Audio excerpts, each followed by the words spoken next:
Magandang araw mga kabarabas. Ang ituturo ko sa inyo ay ang mga different types of machine ng mga debattering relo. Ito yung mga disposable, yung mga nabibili lang sa bangketa. Yung mga made in China yan. Yan yung walang calendar. Tapos mayroong klase niyan yung may calendar. Iba rin yung makina nun na made in China. Pero mas mahal yun kung sa bangketa yung may mga calendar. Yan katulad nito, may calendar to. Mas mahal to sa presyo ng walang calendar. Yan yung may calendar. Yan. Hindi mo pwedeng pagpalitin ng makina yung dalawa kasi may calendar nga. Iba yung susian niya. Tapos ito naman yung made in Japan na maliit na makina. Yung mga maliliit na relo.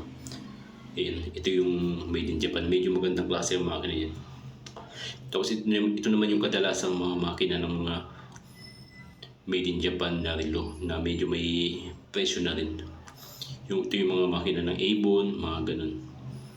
Ito naman yung may calendar yan. Magandang makina yan. Yan, medyo may price na yung presyo ng mga 500, mga ganyan. Ito naman yung mga Miyota. Yung mga makina ng Unisilver. Yan, ito yung mga makina nila. Yan yung may calendar. At ito naman yun sa mga Guess na relo. Yan yung walang calendar. Ito yung may calendar. Yan.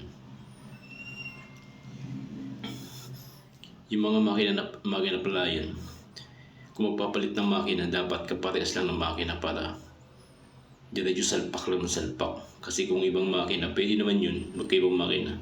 Kaso nga lang, pagpapalitin mo sila ng susian, kung anong susian ng makina ipapalit mo, ganun din. Kunyari ibang makina nung relong papalitan mo, tapos ang papalit mong makina iba rin. Kailangan yung ipapalit mong makina, ayun yung gagamitin mong susian. Hindi na pwede yung dati kasi magkaiba sila ng susian. Parang mga padlock din, may kanya-kanyang susian. Ito yung sa mga chronograph ito. Medyo mahal na yung makinang mga ganito.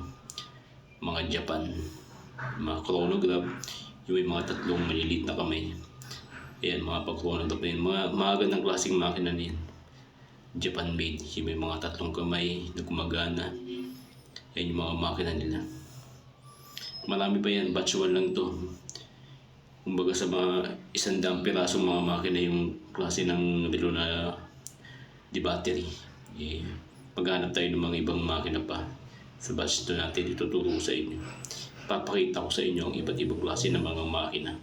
Pero yung kadalasan yung China at saka yung itim na yun, ayun ang pinakamakina ng mga relo na kadalasan. At halos pala yung pare-pares lang ng sukat ng battery na yun.